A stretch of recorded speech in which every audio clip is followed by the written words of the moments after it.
¿Tú utilizas la pausa en la consulta? En consulta decimos a veces una cosa que es interesante y es, fíjate, para que las personas consigan cambiar, a ti que te gusta tanto lo del cambio, no se trata tanto de que tú le digas lo que tienen que hacer, que es bastante simplista y que ya se lo ha dicho muchísimo a otra gente y que no ha servido, sino que el paciente se dé cuenta de en qué tiene que cambiar. Creo que es interesante eso. Oye, ¿qué cartas tienes tú? Y la gente siempre se está fijando en las cartas de los demás.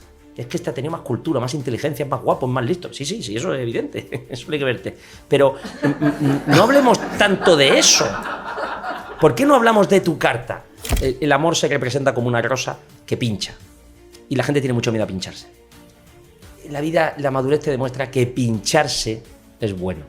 Porque cuando te pinchas, la vida tiene mucho más sentido. Y ojo, porque se está hablando mucho de salud mental, que es algo bueno, pero tiene una cara B. Y es que cualquier persona que ha sufrido cualquier tipo de situación negativa, ya habla de salud mental. Entonces aparece un famoso, no voy a decir nombre, que es que me ha dejado la novia o el novio, me ha pasado no sé qué, y es que yo he tenido problemas. Oye, guapo, que eso no tiene nada que ver con un trastorno bipolar. Las historias del Mago More. Descubre más en su newsletter gratuita magomore.com. Bienvenidos a un capítulo más de las historias de Mago More. Hoy tenemos un invitado muy especial. Él es licenciado en medicina, doctor en psiquiatría, doctor titular en la Universidad de Granada, es comunicador, es divulgador. En el 2003 fue finalista del Club de la Comedia y el año pasado fue nombrado como uno de los 100 mejores médicos de España. Tiene 2 libros, La belleza de vivir y Vivir más libre. Os voy a pedir un fortísimo aplauso para el gran invitado de hoy, Luis Gutiérrez Rojas.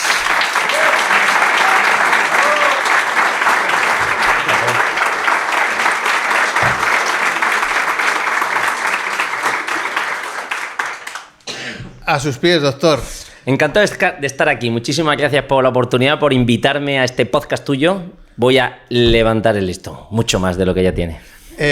Bueno, Luis le conocí yo porque de repente yo estaba muy ligado al Club de la Comedia, hacía una obra que se llamaba 5hombres.com, me invitaban a todas las finales, incluso algunas estábamos ahí como medio jurado en la sombra, y de repente veo un tipo muy divertido, muy gracioso, y le pregunté al final, ¿no? ¿Cómo lo viviste tú aquello? Porque él tenía un monólogo muy, muy gracioso de una cosa que le pasaba. Quiero que tú mismo lo cuentes. Bueno, yo siempre, el primer monólogo que hice era con el tema de la R, ¿no? Yo siempre he dicho de broma que me llamo Luis Gutiérrez Rojas y no pronuncio la R. Menos mal que mis padres no me pusieron Curro o Ramón, pues ya hubiera sido la bomba.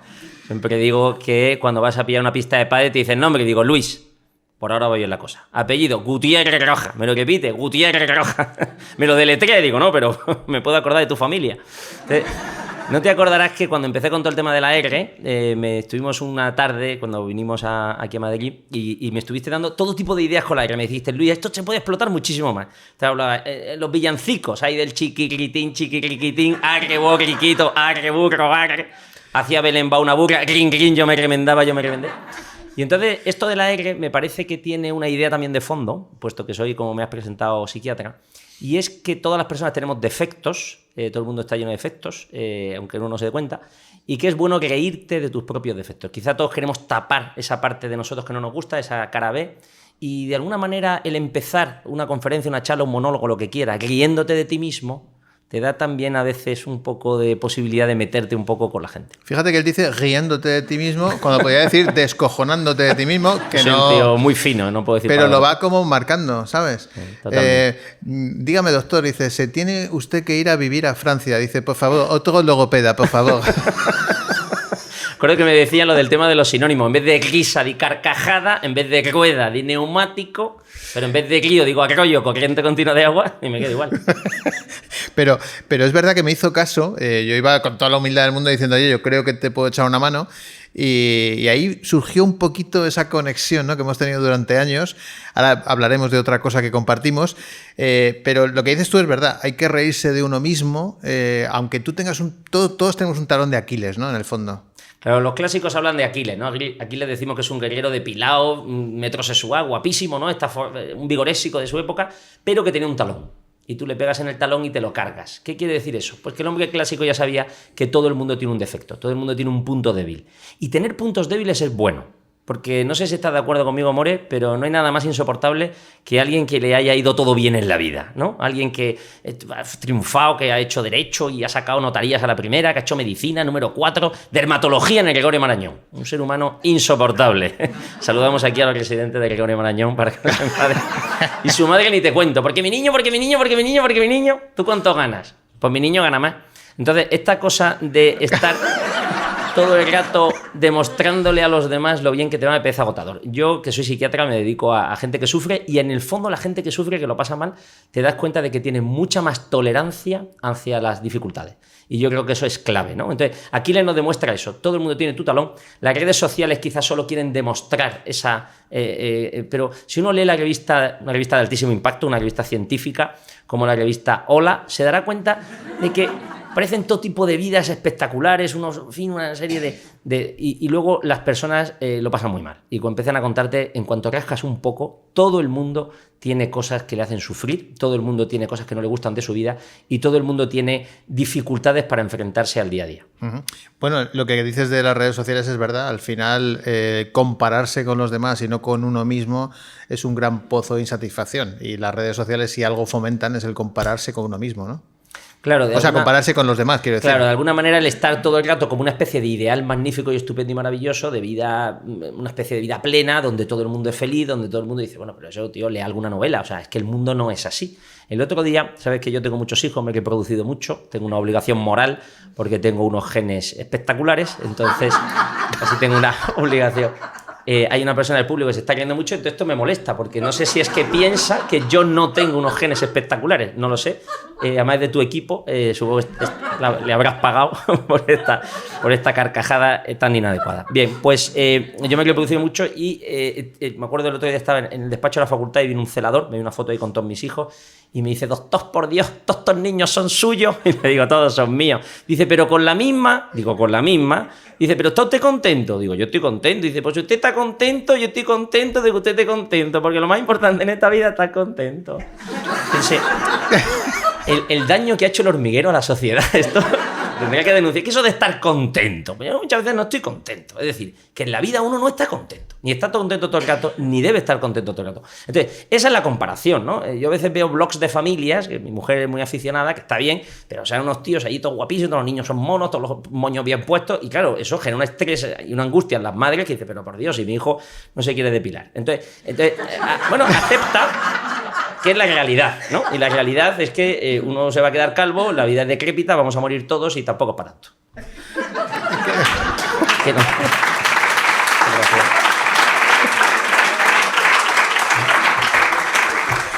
Me estaba acordando de esas fotos que salen en el Hola, donde efectivamente la familia es perfecta, los niños están todos alineados, la raya del pelo perfecta, esas fotos que ves de salones que dices es imposible, aquí no vive nadie, porque está el cuadro perfecto, luego tú llegas a tu casa y ves que está la cama sin hacer, o sea, te quiero decir, bueno, no porque lo hace, me está mirando mi quiero decir, si yo viviera solo estaría sin hacer, es que me ha mirado esos layos mi mujer como diciendo, si lo hago yo todos los días. Claro, esa comparación constante de las redes. ¿Viene gente adolescente a tu consulta que lo pasa mal precisamente por esa razón? Bueno, fundamentalmente porque hay varias ideas que aparentemente son buenas ideas, como por ejemplo, lucha para conseguir tus ideales o esfuérzate por cumplir tus metas. El que la sigue, la consigue. Hombre, pues son buenas cosas, no es que uno la escuche, pero claro, lanzan una idea equivocada. La idea equivocada es que uno puede conseguir siempre sus objetivos, cosa que no es verdad. Vas a conseguirlos en función de tu capacidad. Y la segunda idea total y absolutamente equivocada es que eso no se consiga sin muchísimo esfuerzo. Si uno ve cualquier, que está tan de moda, ¿no? Cualquier documental, pues de, yo que sé, Rafa Nadal o de cualquier persona que ha conseguido una serie de metas, es con un esfuerzo brutal, del cual a lo mejor la gente no habla. Entonces, efectivamente, a mí me pasa con adolescentes en el sentido de personas que no están dispuestas a entregarse o a sacrificarse por algo, ¿no? Lo pensamos igual en la familia, lo pensamos igual en la gente que dice, yo quiero una familia feliz. Bueno, bien, vale, pero es que eso cuesta mucho trabajo. Es que tienes que tener mucha virtud, mucha capacidad, mucho hábito, tú que hablas de los hábitos, muchas buenas conductas. Me acuerdo que hace poco venía un matrimonio con un hijo a verme, el niño tendría 18, 19 años, y entonces la primera consulta, nada más verlo, me dice, usted que se cree mejor que yo, ¿no? Usted es mejor que yo, porque usted ha estudiado, yo no he estudiado, y usted es más listo que yo, y usted me va a decir a mí lo que tengo yo que hacer. ¿Por qué? ¿Por qué me va a decir usted aquí lo que tengo yo que hacer? Y yo pensando todo el rato, ¿dónde coloco a este? ¿Dónde lo coloco? Y por enchufe cogiendo aceitunas. Mira que tenemos. Y me dicen los padres, ¿qué la has visto un poco inmaduro? Digo, hombre, un poco, por decir algo. Dice, ¿se lo traigo los martes? Digo, tráigamelo los martes, los miércoles, los jueves. Me lo cuesta que todos los días. Porque, de alguna manera, son personas que no han... Freud hablaba del principio de realidad. ¡Pum! La realidad es contundente, te pone en tu sitio. Al final, hay muchos momentos de tu vida donde te tienes que enfrentar a la realidad. Y cuanto antes llegue eso, y eso lo llamamos madurez. La madurez es la aceptación de que la vida no es como a ti te gustaría que fuera. La vida es como es. Y eso no es frustrante, no es amargante, no es depresivo. Todo lo contrario. Es apasionante. Porque cuando te das cuenta de que las cosas no siempre son como a ti te gustaría, no sé si tú estás de acuerdo, More, pero para mí, de que estamos escuchando a Santiago, las cosas en la vida que mejor recuerdo le tengo son las que me costaron mucho esfuerzo conseguirlas. Y también estoy muy contento de algunos de mis fracasos. Fíjate, hay dos cosas que he apuntado. La primera, yo gracias a Carmen Santamaría, que está aquí, que es la que se ríe tanto, yo cuando escribí mi primer libro, se llamaba Superpoderes del éxito para gente normal, el subtítulo era Consigue lo que quieras trabajando como un cabrón, que es la misma idea que dices tú, es decir, las cosas cuestan. Y entonces yo tenía una frase en mi charla que ponía, si quieres puedes, y cuando le daba el clic ponía, si quieres y curras, puedes. Que me parece que es un concepto mucho más acertado. Hasta que conocí a Carmen y me dijo, es que no todo el mundo currando puede. Y entonces ahora la frase dice, si quieres y curras, puede que puedas. Que es exactamente lo que acabas tú de decir. O sea, al final tienes unas capacidades y no siempre eres capaz por mucho que te lo ocurres. Que es una idea que también nos han vendido mal, completamente, ¿no? Entonces, yo creo que de alguna manera lo importante es, antes de ese paso previo de decir, puedo, vale, puedo, pero ¿qué puedes en función de cómo eres? O sea, la primera pregunta que yo le diría a alguien es, ¿cómo eres tú? ¿Cuál es tu forma de ser? ¿Cuáles son tus puntos fuertes, tus puntos débiles? ¿Cómo es tu personalidad? ¿Qué cosas se te dan bien? ¿Qué cosas se te dan mal? Conócete a ti mismo, ¿no? Cuando tú te conoces a ti mismo, sabes si te puedes poner metas asequibles a tus capacidades. Voy a poner un ejemplo.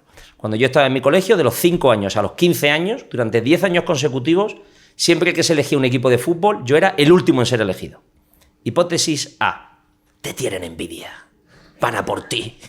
Quieren hundirte. Hipótesis B. Eres malísimo. Con el tiempo se confirmó la hipótesis B. Por tanto, si mis padres me hubieran apuntado a un equipo de fútbol, ¿yo jugaría mejor al fútbol? Sí. Porque peor es difícil. Pero nunca sería bueno. Fíjate, un ejemplo bueno sería Rafa Nadal. ¿Rafa Nadal está ahí porque entrena mucho? No. Rafa Nadal está ahí porque tiene un don. Porque anda que no ha habido gente después de Rafa Nadal, porque ya tiene una edad, se ha retirado, que han entrenado 1.000 millones de horas más que él, seguro, es que segurísimo. ¿Pero por qué no llegan? Porque no tienen ese don, porque tienes que tener un don. Y luego el don, efectivamente, si no entrenas, no te sirve para nada. Entonces, la pregunta que yo le diría a la gente es, ¿qué don tienes? Y ojo con este éxito que esté ligado al reconocimiento económico o famoso de los demás, porque eso me parece que es una visión del éxito también bastante simplista. Creo que podemos conseguir un éxito si ponemos nuestro talento al servicio de los demás. Fíjate, hay dos cosas que no quiero que se me olviden. Yo tenía una empresa de eventos. Entonces yo llevaba monologuistas y magos y de todo. Y me traían cintas de VHS in illo tempore. Y entonces yo veía aquello y yo veía el trabajazo que se habían pegado, pero efectivamente no tenían ningún don. Entonces me decían, ¿qué te parece? Y yo pensaba, con tu esfuerzo y mi talento nos podemos forrar. Porque claro, al final... Pero es verdad que hay mucha gente que tiene un don, pero luego no trabaja. O sea, que una cosa va de la otra. Has conocido gente del mundo de los eventos que empezó de monologuista con un éxito nulo y lo que se ha dedicado es a montar eventos. O sea, yo conocí a mucha gente de ese tipo, sí. Artistas que se han dedicado a montar, pues por ejemplo, estaba pensando en una amiga mía que es cantante de ópera, dice Luis, es que yo me di cuenta de que nunca iba a llegar, aquí me he dedicado a ser representante de cantantes de ópera. O sea, que uno tiene que saber reinvertirse, esa capacidad para aceptar que a lo mejor tu capacidad es la que es, me parece que es clave. Y también uno va por ensayo-error. O sea, si tú ves que hay una serie de cosas que no se te están dando bien, pues oye, ten la capacidad, tú que hablas mucho del cambio, es la capacidad de cambiar hacia otro camino. Y no estés como Unamuno habla de un ejemplo que me gusta mucho, que es la diferencia entre la mosca y la abeja. Dice que si tú pones un vaso de cristal y metes debajo una abeja, la abeja se pega contra el fondo y dice, por aquí no es, y se va por el otro lado. La mosca, sin embargo, no sé si te has fijado cuando entran en los coches, hace pac, pac, pac, pac. Le han dicho, ha visto el hormiguero y le han dicho, el que la sigue la consigue, pac, pac, pac. Dice, que por ahí no es. A mí me han dicho que si lo intenta, pac, pac, pac. Y pierde una cantidad de tiempo, de esfuerzo y de citas en el psiquiatra absurdas. Por ahí no es. O sea, cambia. O sea, ¿por qué no te das cuenta de que a lo mejor el camino es otro? Y yo creo que todas las personas hemos fracasado en muchos proyectos de nuestra vida y eso nos ha servido para poder cambiar. Fíjate que estabas hablando del autoconocimiento, que es la clave. Yo siempre digo que conocerse a uno mismo es muy complicado. Yo tengo 54 y sigo pensando que no me conozco. He hecho grandes esfuerzos por conocerme. Hay una peli que tú nombras mucho en tus charlas, que es la de Náufrago, ¿no? Que me parece fantástico esa analogía. La película de Náufrago sale Tom Hanks, porque la haya visto, que cae en una isla desierta y entonces aparece una pelota de vóley de la marca Wilson, entonces le llama Wilson a la pelota y habla con Wilson. Entonces, yo que soy un intelectual, cuando vi la película, dije, esta idea es que el pensamiento humano es dialógico. O sea, para poder conocerme mejor y para poder saber de algo, es muy interesante que lo hagamos a través del diálogo. En el fondo, ese es el éxito de los podcasts, en donde una persona habla de algo y la otra persona le hace pensar y entonces vas llegando a una conclusión. Entonces, Tom Hanks está solo y se inventa a la pelota, pero con la pelota se conoce. De alguna manera, la idea es que nos conocemos a través de los demás. Necesitamos a otro yo para que nos diga quiénes somos. El ejemplo clásico es grabarse en vídeo. Tú te grabas en vídeo y te ves luego. Súper humillante. Dice, la cámara graba mal, ¿no? Porque yo me noto un tono de voz muy raro. La cámara es 5K, campeón. O sea, ese es tu tono de voz. Entonces, es la aceptación de la realidad. Entonces, uno se escucha desde fuera y se conoce. Fíjate que la empresa privada, tú que trabajas para muchas empresas, está obsesionada con conocer la opinión del cliente. Si tú vas a una compañía aérea, si tú vas a un hotel, si tú vas a haces algo por internet, enseguida te dicen, por favor, que llenen la encuesta, por favor, 5 estrellas, ¿qué tal ha estado la comida? ¿Qué tal fue la azafata? ¿Cómo fue no sé cuándo? Ponga aquí sugerencia, venga, tal. Es decir, la empresa privada quiere conocer lo que haces mal. Sin embargo, ¿para qué? Para mejorar. Sin embargo, los seres humanos tenemos pánico a la crítica. O sea, cuando, oye, ¿qué iba a decir? Oye, ¿pero por qué se ha metido conmigo? Oye, ¿pero por qué no le ha gustado? ¿Por qué? Oye, pues si la crítica es despiadada, pues no le hagas caso. Pero a lo mejor esa crítica sí que tiene una parte de razón que te sirve. Incluso, para la gente que nos escuche, el mensaje sería, fomenta que la gente te pueda decir lo que piensa. Yo que soy psiquiatra, te pongo un ejemplo, cuando llevo ya tiempo con un paciente, en la primera cita, le digo, oiga, yo como psiquiatra, ¿qué tal lo hago? Entonces siempre me dicen lo mismo. ¿Le puedo decir la verdad? Puede usted decir la verdad. ¿No se va usted a ofender? Digo, no, no me ofendo. Dice, habla usted muy rápido, va de guay, echa mucha bronca. Bueno, es decir, parece que cuando yo estoy hablando está pensando en otra cosa. Digo, hombre, analicemos también lo que usted me está pensando. Bien. Entonces, pero es interesante que uno sepa lo que genera. Porque si no, ¿cómo vas a saber dónde está la clave? Entonces, las personas tenemos un miedo atroz. Hay una película que se llama El hundimiento, donde sale Hitler, rodeado de todos sus generales. Hay una escena mítica donde Hitler empieza a dar voces. Y entonces salen todos los generales en una esquinica y le dicen, diciendo, vamos a decirle a Hitler que la guerra va muy mal. Y dicen, mejor no le digan nada. No veas cómo se pone, entonces no le dicen nada. Bueno, pues voy a decir una cosa dura, ¿no? Porque creo que entre broma y broma podemos decir cosas. Si una persona no tiene a nadie que le diga lo que hace mal, seguramente es porque no tiene a nadie que le quiera. Porque las personas que nos quieren, y ahí viene un refrán que se puede malinterpretar, pero tiene que es quien bien te quiere te hará sufrir. Que la parte buena, porque es un refrán que puede parecer muy psicópata, pero tiene una parte buena, y es que el que bien te quiere te va a decir cosas que a lo mejor no quieres escuchar. Luego, no tengamos pánico, busquemos la opinión de las personas que nos aman. Porque esa es la opinión que va a estar más unida, y luego intentemos decirle las cosas a los demás pues de una forma positiva, ¿no? Podríamos hablar aquí durante horas de cómo corregir o ayudar a los hijos, a la familia o a los compañeros de trabajo para que las cosas vayan mejor. Uh-huh.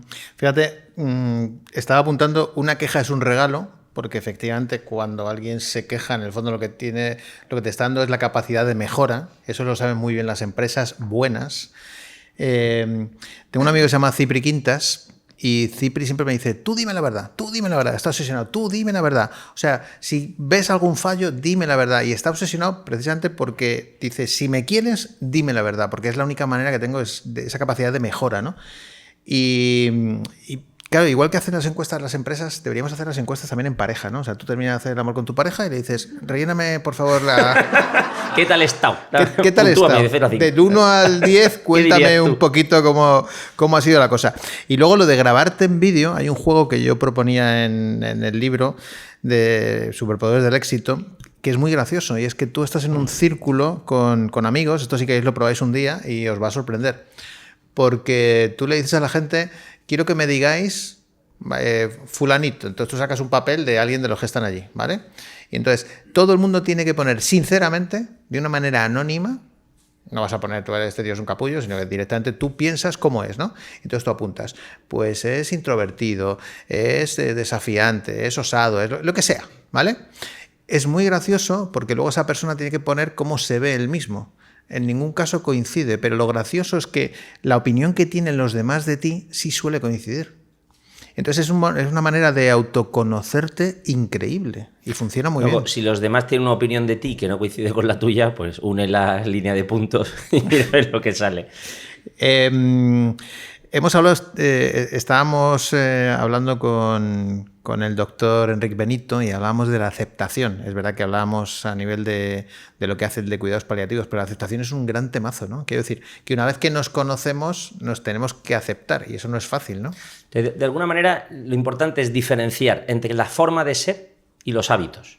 Podríamos decir que las formas de ser son difíciles de cambiar. O sea, que una persona sea de una manera diferente, completamente diferente a como es bastante difícil, por no decir imposible.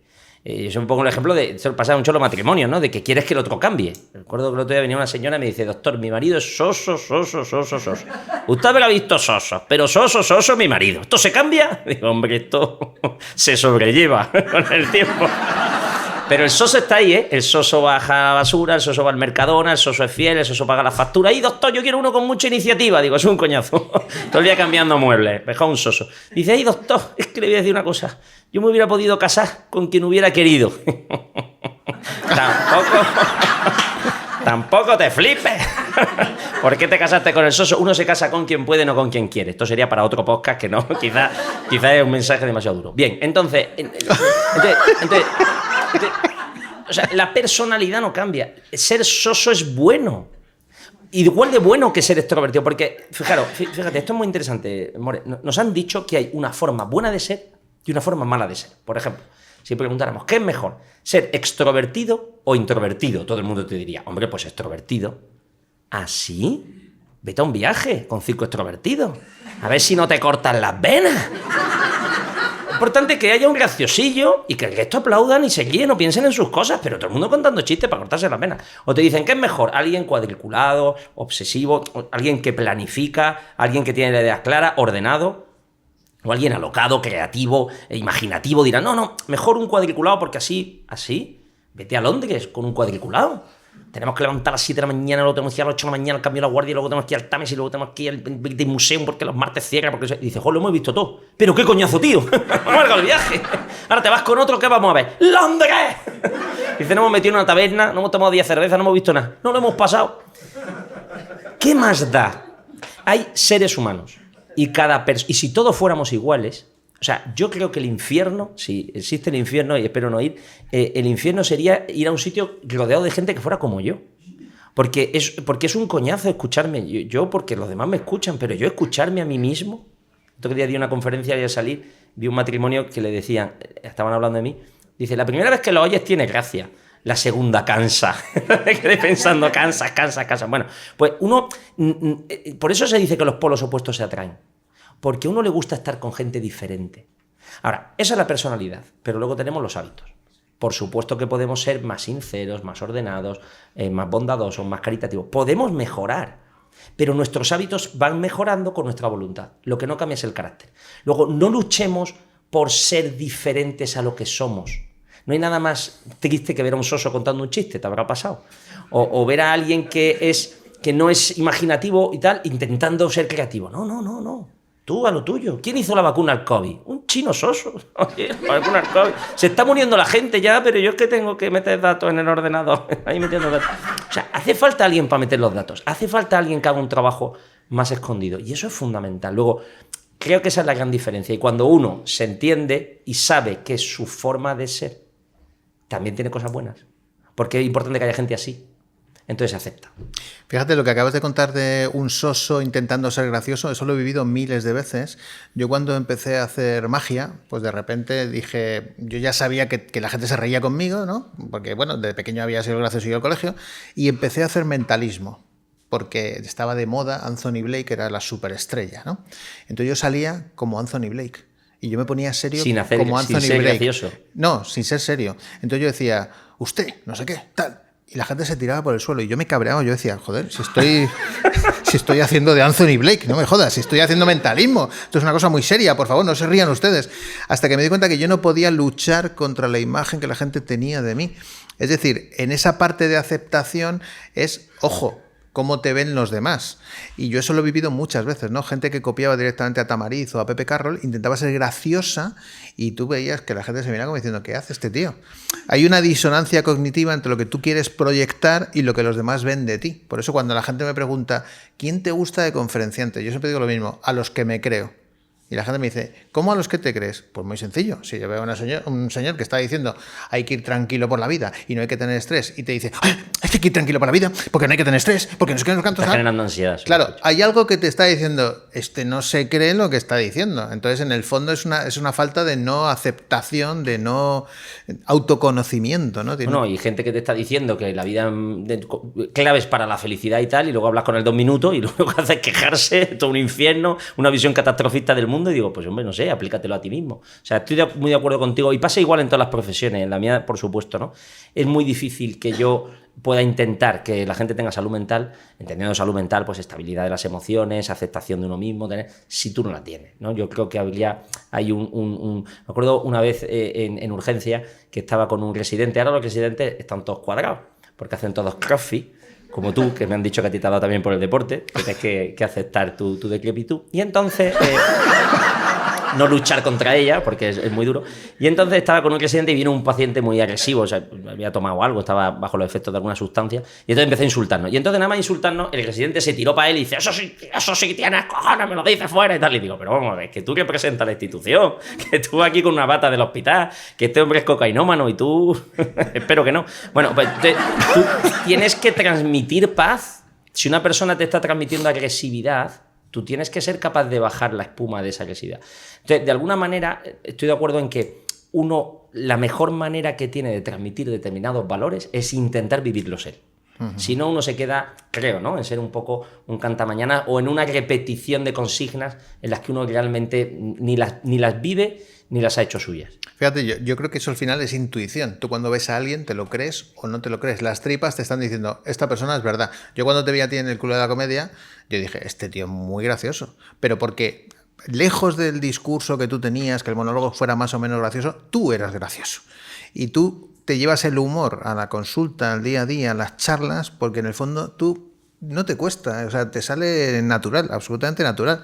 Y eso al final se transmite, obviamente. Sí, yo creo que al final, vuelvo a lo de Rafa Nadal, ¿no? Es como si tú tienes un talento y luego yo he hecho 1000 cursos, por ejemplo, cuando empecé con lo del Club de la Comedia, esto que estamos diciendo de verte desde fuera, me grababa en vídeo. Entonces yo los primeros monólogos, me acuerdo en un sitio que se llama El Cascabel, que es un pub que hay en la calle Elvira de Granada, un sitio súper cutre, que fui allí al tío, ¿puedo venir aquí? Sí, venga usted. Y entonces empecé el monólogo, ahí no se creía ni el tato, ¿no? Entonces me grababa en vídeo. Y luego lo veía en mi casa y digo, claro, ¿cuál es el problema? Pues muchos de mis defectos. Hablo muchísimo, muy rápido. Entonces, cuando hablo muy rápido, entonces resulta no pronuncia bien. Entonces, si no pronuncia bien, entonces resulta que la gente no te está entendiendo. Entonces, ese es un gran defecto. Segundo, cuando la gente se ríe, te tienes que callar. Yo me acuerdo que algunos de los que me decían, mira, Luis, esto pagan por minutos. Cuanto más alargues el monólogo, más cobras. Entonces, no tengas tanto texto. Y si te fijas, los buenos monologuistas cuidan mucho los silencios. Entonces, cuando saben que la gente se va a reír, se ríe. Incluso fuerzan el aplauso. Maravilloso, minutos extras que cobras a cambio de que la gente aplauda. Y entonces descubres técnicas que te pueden servir, pero como bien dices, tienes que tener una vis cómica, porque si no, por muchos cursos que hagas, puedes hacer 27 cursos del método Stanislavski, que como no sepas o no tengas esa capacidad para la comedia, pues no, yo creo que no sale. Hay una cosa que se utiliza mucho en humor, que es la pausa, que si la sabes utilizar bien en consulta es un arma espectacular. Porque claro, cuando tú haces una pausa, ¿os acordáis del Loco de la Colina? Las entrevistas, él lo que hacía es que se callaba. Y ese silencio incómodo en tu cerebro es voy a seguir hablando porque este tío no pregunta nada. Entonces la gente se abría y soltaba unas barbaridades increíbles. ¿Tú utilizas la pausa en la consulta? En consulta decimos a veces una cosa que es interesante y es, fíjate, para que las personas consigan cambiar, a ti que te gusta tanto lo del cambio, no se trata tanto de que tú le digas lo que tienen que hacer, que es bastante simplista y que ya se lo ha dicho muchísima otra gente que no ha servido, sino que el paciente se dé cuenta de en qué tiene que cambiar. Y para eso es importante el silencio. Entonces es curioso de gente que viene y dice, ay doctor, yo debería hacer esto, de hacer lo otro, ay doctor, porque yo debería pasar más tiempo con mi marido, ay doctor, porque es que yo es verdad que estoy muy estresada, pues yo debería de irme un fin de semana romántico sin niño a un hotel, ay doctor, me está dando usted unos consejos más buenos. Y no ha abierto uno la boca, ¿no? Porque la persona se va dando cuenta, cae en la cuenta. Y a veces vivimos tan acelerados, por eso la consulta es interesante, que quizás es el único momento que uno ha tenido para pensar.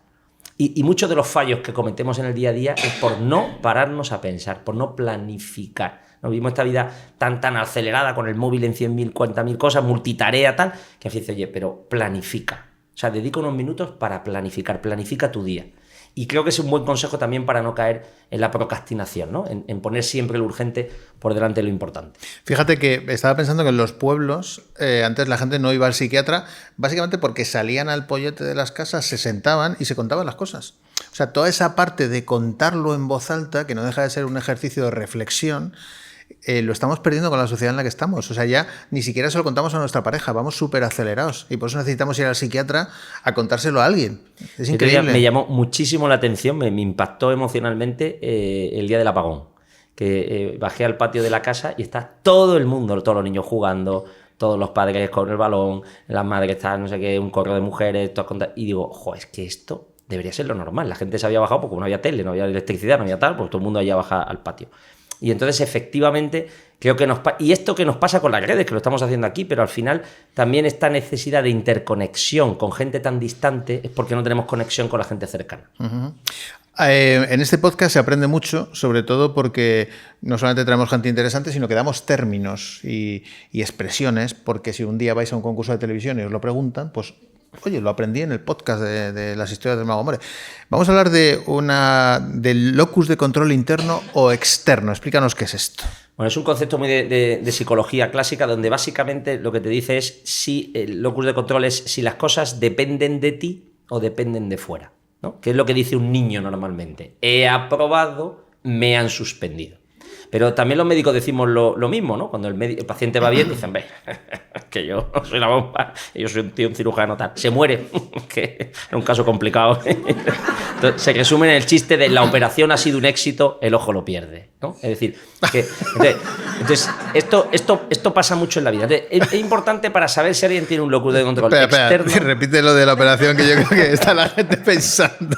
La operación ha sido un éxito, el ojo lo pierde. O sea, salió todo perfecto, pero estaba de Dios. ¿Qué le vamos a hacer? Total, menos mal que todavía te queda otro ojo. Bien, entonces esto pasa mucho. Entonces, es analizar cómo una persona habla de sí misma. Y enseguida verás dónde pone el acento. Si yo pongo el acento continuamente en los demás o en lo que me pasa o en las causas externas, ¿no? Y ves que hay gente que está continuamente con estos discursos. Porque Putin, porque la guerra de no sé cuánto, porque el gobierno, porque mi familia, porque mi suegra, porque mis hijos, porque mi profesor, porque de pequeño me hicieron. Digo, no, si todo eso es... No digo que sea mentira, pero eso no sirve para nada. Porque ni vas a cambiar a Putin, ni va a cambiar las aranceles de Trump, no, mira a ver qué puedes hacer tú. Eso es locus de control interno. No quiere decir que todo dependa de ti, que también es muy frustrante pensar eso, sino que hay un porcentaje de vida, un porcentaje de situaciones que dependen de ti. Y lo que depende de ti es que tú puedes cambiar tus hábitos para que tus hábitos, el famoso libro de hábitos atómicos que se ha hecho tan famoso, para que tus hábitos sean un artífice de tu cambio. Entonces, vamos a ver, yo cuando la gente empieza a contarme es como un callejón sin salida, porque todas las soluciones las ponen en otros. Si mi marido fuera de otra forma, si mi mujer fuera más cariñoso, si mis hijos estudiaran más, si me subieran el sueldo, digo, bueno, fantástico, pero es que eso, podemos estar aquí 2 horas, pero ¿qué puedes hacer tú para cambiar cosas? Entonces, saquemos de aquí 3 ideas que dependan de ti. Y entonces cambias totalmente el discurso. Esto es como el chiste, ¿no? Del tío que va por la autopista y dice, un suicida va en dirección contraria, oye por la radio, y dice, uno no, todo. El suicida va a ser tú. Entonces, aprender eso, hay un libro que me encanta, de Konikova que se llama El Gran Farol, donde habla del juego del póker. Una parte de mi familia es muy jugadora de póker y tengo un primo que ha sido profesional de Poker Star. Y entonces en el juego del póker te dan 2 cartas, el Texas Hold'em, que es ahora el que está más de moda. Entonces está muy calculado las probabilidades. Si a ti te toca As-As, tienes muchas probabilidades de ganar. Si te toca 2-7, creo que es la peor combinación posible. En función de las combinaciones, puedes saber cómo jugar la partida. El mal jugador de póker dice que ha tenido mala suerte. El buen jugador de póker lo único que te dice es hay que saber jugar. Es decir, que da igual las cartas, da igual la suerte. Porque a base de repetir, al final tendrás buenas y malas cartas. Lo importante es tu posición, cuándo hay que subir, cuándo hay que bajar, cuándo apuestas, cuándo no apuestas, cuándo te vas. Importantísimo en la vida. En la vida, esto de querer ganar, es el que antes fracasa. Entonces, creo que es interesante eso. Oye, ¿qué cartas tienes tú? Y la gente siempre se está fijando en las cartas de los demás.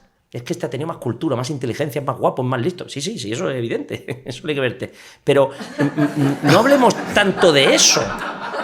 ¿Por qué no hablamos de tu carta? Porque tu carta no es tan mala. Y vivimos en un mundo, 2025, Europa, España, donde las circunstancias externas han cambiado a mejor. Podríamos aquí dar 12.000 datos de por qué el mundo va a mejor. El mundo va espectacularmente a mejor. El otro día daba una conferencia para la Universidad de los Mayores.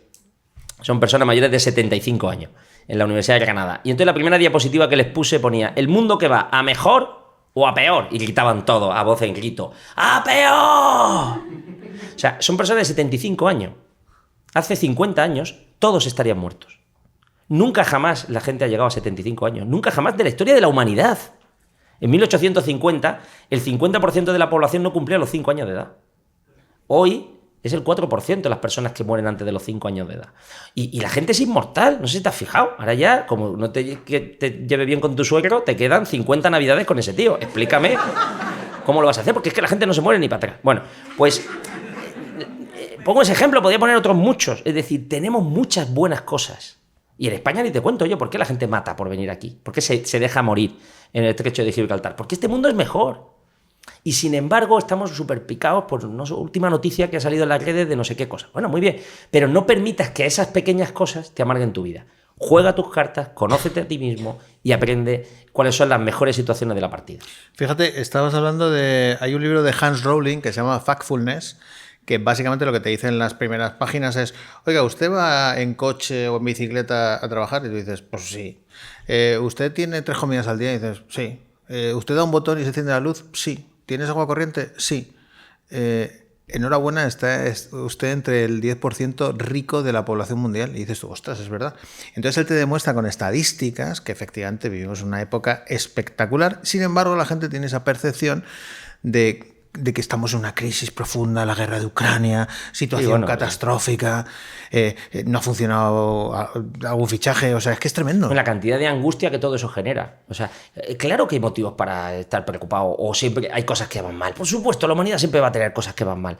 Pero las personas inteligentes, un tío mío, mi tío Enrique, que es catedrático de psiquiatría, dice, la felicidad es como un puzzle donde siempre falta alguna pieza. La gente inteligente se fija en las piezas que tiene, pero no te fijes tanto en la que te falta. No soy guapo, no tengo no sé cuánto, no voy a... Bueno, sí, ya lo sé, pero no te fijes en esa, oye, ¿por qué no te fijas en las otras? Que las otras son espectaculares, apóyate en los puntos fuertes. Entonces, efectivamente, yo creo que tiene mucho también que ver con el consumo televisivo y tiene también mucho que ver con que los medios de comunicación siempre ponen el acento en lo malo, y es lógico. Si mañana hubiera un atentado terrorista en Europa, abriría todos los telediarios. Es decir, que siempre vamos a poner como primera noticia la noticia mala, porque todos queremos estar en alerta, esto es casi del Pleistoceno, para poder saber cómo enfrentarse al mal. Pero oiga, ¿y porque el mal siempre vende más que el bien? Se pone el ejemplo de los árboles. El árbol que más ruido hace es el que cae.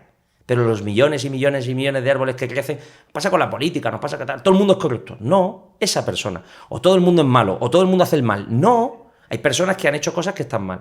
Entonces, ¿por qué no te fijas en los aviones que vuelan y no en el que se cae? Es que cambia totalmente la perspectiva. Y a lo mejor a mucha gente le recomiendo que deje de utilizar tanto o ver tanto o oír tanto determinados medios de comunicación, porque te acaban emparanoiando y te acaban amargando por cosas. Mi padre, que está jubilado, yo lo quiero mucho, pero a veces está viendo el 24 horas y le digo, papá, ¿cómo va todo? Y dice, estamos al borde de la Tercera Guerra Mundial. Me lo dice en serio. Yo pienso, si no lo viera, no pasaría nada. Su vida seguiría siendo igual, exactamente igual, incluso sería mejor. Entonces, si esa noticia solo te va a servir para estar asustado, pues que usted apague la tele y dedíquese a hacer cosas por los demás. Y entonces ya verá cómo la perspectiva cambia. Fíjate, estoy viendo a mi padre aquí que se levanta con Jiménez Los Santos y se encabrona para toda la semana. Yo siempre pongo el mismo ejemplo. Llego al hospital, me bajo del coche y entonces me encuentro en el parking del hospital algún compañero y le digo, ¿cómo vas? ¿Cómo vas? Y dice, ¿cómo quieres que vaya? Y digo, otro que viene escuchando a Jiménez Los Santos. Mira, mi madre está media de risa porque dice, efectivamente, ya se encabrona para todo el día.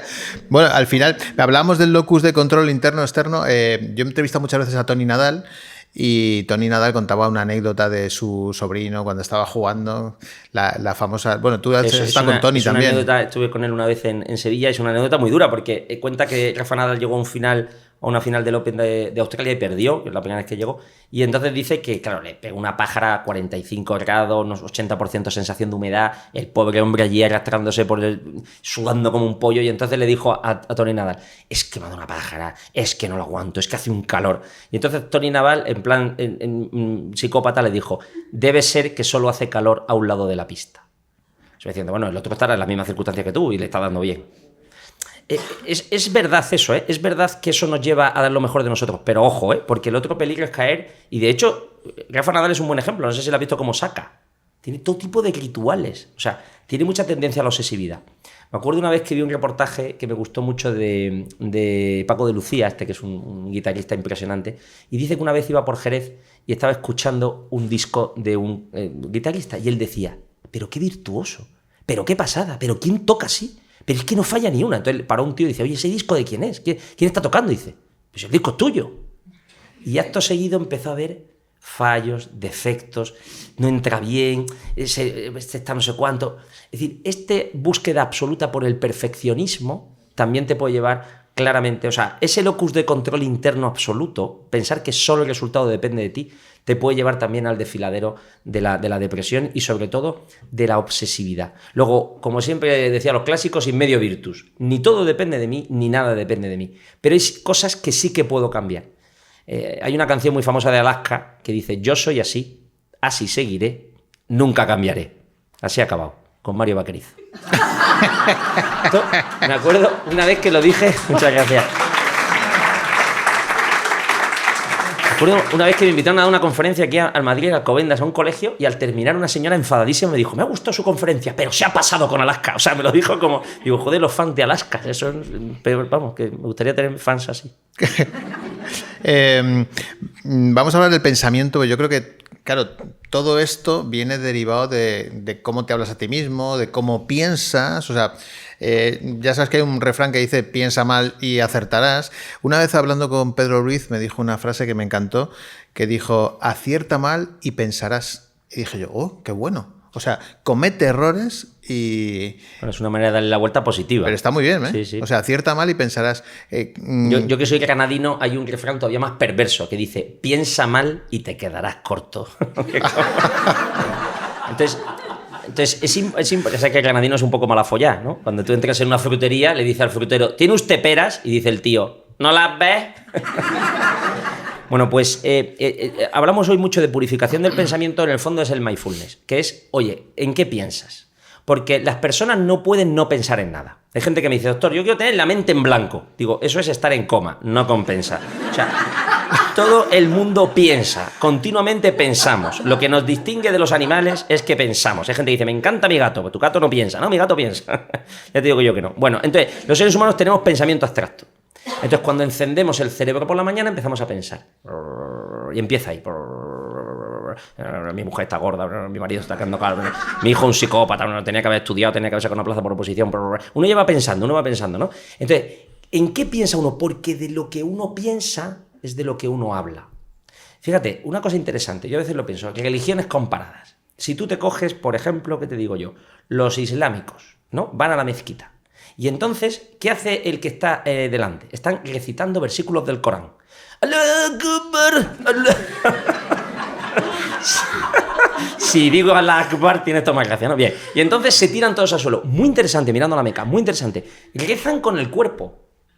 Entonces, los que salen de la mezquita dicen, vengo nuevo. Porque todos a una nos hemos tirado al suelo.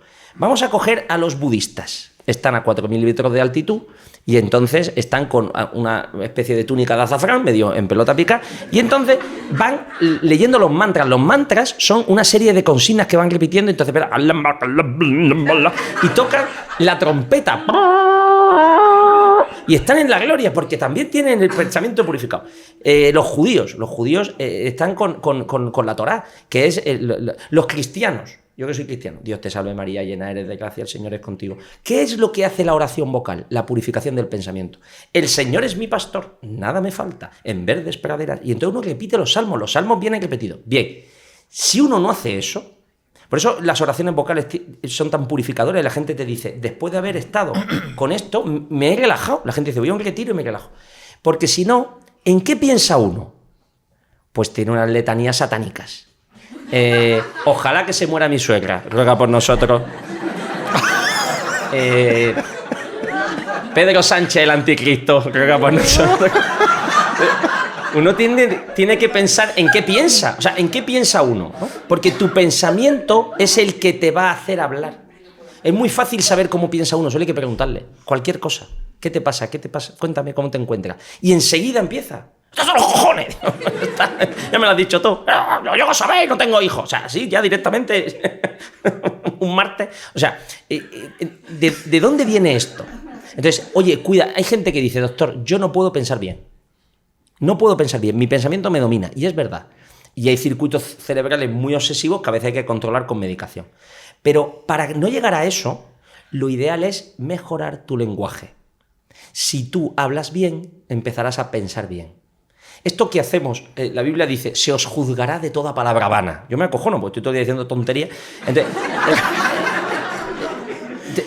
pero es verdad, la Biblia tiene razón, porque si tú hablas de forma vana, es decir, si tú te dedicas a estar todo el rato hablando de lo primero que se te ocurre y hablando mal de unos y de otros y criticando y no sé qué. Esto iba yo por los pasillos del hospital y me encontré a dos chicas de la limpieza majísimas que estaban las dos hablando y empezaba una, ¿qué te ha hecho eso Paqui? ¿Que Paqui te ha hecho eso? Me cago en la leche, Paqui te ha hecho, espérate, tú te vas a contar lo que te ha hecho a ti, que te voy a contar lo que me ha hecho a mí. Y digo yo, joder, macho, la Paqui la están machacando.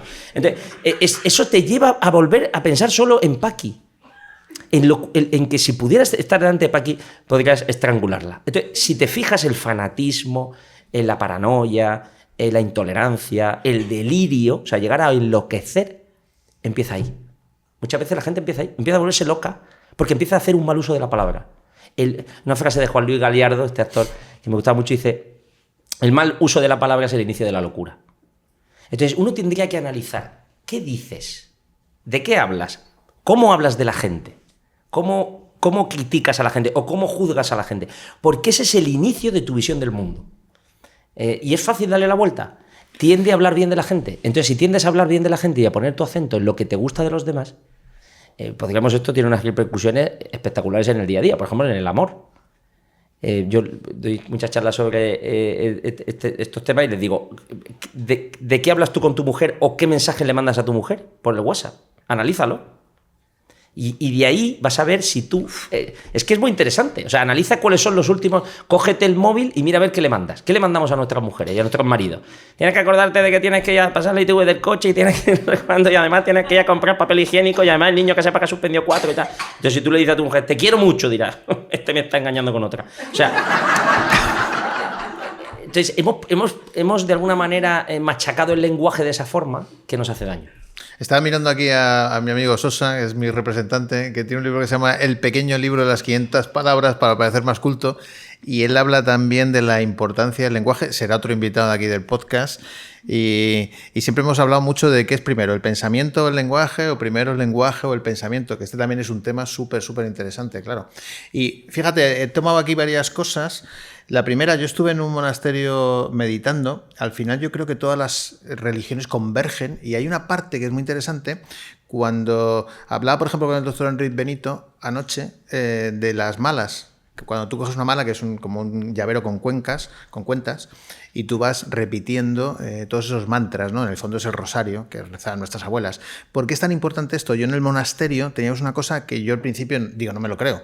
Nos daban una tablilla con un texto en japonés. bueno, occidentalizado. Y teníamos que cantar, que está aquí Dani, mi hijo, que lo hizo con 16 años, con un meritazo increíble.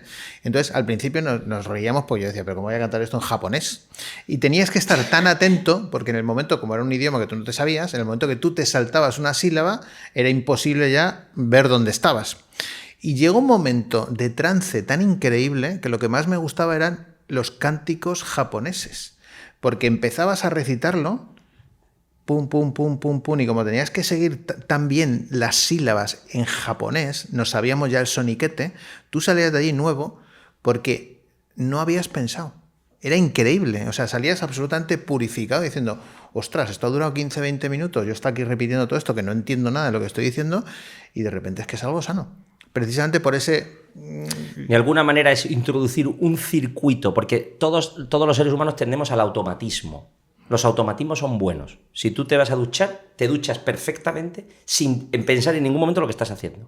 O si tú te pones a conducir, no piensas nada. Tú no piensas primera, segunda, tercera, no, conduces automáticamente. Y los automatismos para la vida son fantásticos. El problema es cuando aparece un automatismo que es un pensamiento distorsionado que te hace daño.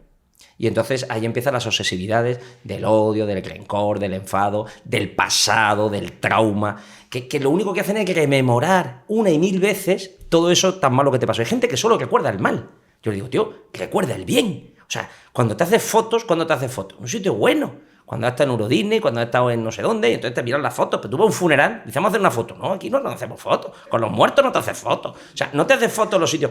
Intenta llenar tu cabeza de buenos recuerdos. Pues de la misma forma, pasa igual con los cantos gregorianos. Al final son repeticiones de cosas buenas que purifican tu mente. Fíjate, el cristianismo te dice, ten cuidado con la materia, ten cuidado con el deseo que te puede dominar. Pero es que los budistas piensan igual. ¿Por qué están a gusto? Pues porque se han separado del deseo. ¿Qué hace el capitalismo? Generaros continuamente deseos. iPhone 4, iPhone 5, iPhone 6. Te mereces el crucero. ¿No tienes dinero? Llama a Cofidis. Vete a no sé cuánto. Y entonces empieza... Mi mujer cuando empieza el Black Friday dice, empieza el Black Friday, Luis, ya estoy nerviosa. Entonces, me mete en el Google pantalón y sale pantalones. Ya da igual cuando te metes que sale pantalones, vas por la calle, pantalones. Y un amigo, tengo un problema. Problema yo. Tengo que ir a comprar pantalones. O sea, tu vida gira en torno a los pantalones. Y eso no te va a saciar, porque el mundo es insaciable. Mira a los ricos. ¿Qué quieres? ¿Una casa más grande? ¿Un chalet más grande? ¿Un crucero más grande? Yo, cuando a veces voy a Marbella, que voy mucho porque está cerca de Granada, en los hoteles siempre hay una típica revista de inmobiliarias pijas. Y entonces es alucinante, porque ves una casa y dices, cuesta una pasada. Pero pasa la foto y dices, esa foto es una mierda, esto es una casa buena. Porque es que es todo lo que la imaginación puede comprar. Pero da igual. Porque aunque te tocara Euromillones y te compraras el chalet de 36 millones de euros, que debe tener un IBI caro, digo yo, luego te tienes que aguantar a ti mismo. Tienes que soportar tu mente. Tienes que entenderte, tienes que amar. Tienes que ser capaz de no estar continuamente rememorando tu pasado. Y eso explica por qué hay gente que es muy rica y que por dentro está muy vacía. O por qué ha habido gente tan famosa que ha vivido tan mal. Marilyn Monroe, yo que sé, Elvis Presley, gente que ha tocado el éxito y su vida ha sido un desastre. Oiga, ¿por qué no se forma usted mejor por dentro? ¿Por qué no entiende usted más o piensa más acerca del sentido de la vida? Y esta búsqueda absoluta del materialismo, que en nuestra sociedad es tan evidente, pues yo creo que nos acaba agotando. Uh-huh. O sea, básicamente hay que cambiar la manera de hablar para luego cambiar la manera de pensar. Fíjate, mi amigo Cipri Quintas hace una cosa que es maravillosa, que yo he aprendido de él, y es que imagínate que presentamos a dos personas, ¿no? Y se caen normal, ni bien ni mal, ¿no? Bueno, simplemente hace una reunión.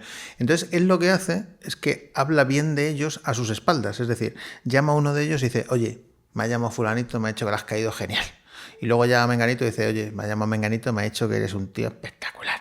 Entonces, automáticamente, eso cambia la relación, porque luego se llaman sabiendo que se han caído bien. Es alucinante. Y que hablan bien uno del otro, cuando en realidad el que está hablando bien por detrás es Cipri. Y me parece una estrategia maravillosa, porque lo que podría ser una reunión normal, de repente se convierte en algo, una relación de amistad que va creciendo, simplemente por la manera de enfocar y por la manera de hablar, ¿no? Me está contando una cosa que tiene su aplicación en la medicina, tiene miles de aplicaciones, ¿no? Y es que cuando tú ves a un paciente, normalmente intentas decirle cosas buenas. El paciente viene hecho polvo, porque está deprimido, porque está angustiado, porque tal.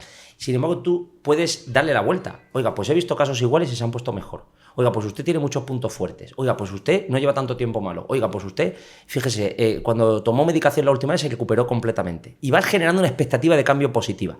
Porque hay gente que hace lo contrario. Este es el caso más grave que he visto en mi vida, o esto no se pone bien nadie. Digo, pero no se lo diga. O sea, porque también hay un efecto psicológico. Yo a todos los pacientes les digo, usted se va a poner mejor. Digo, ¿pero usted cómo lo sabe? Digo, hombre, porque peor es difícil. No. O sea, uno tiene que ser capaz de generar expectativas de cambio. Y eso explica por qué hay médicos y médicas que con los mismos tratamientos y con la misma ciencia no mejoran al paciente.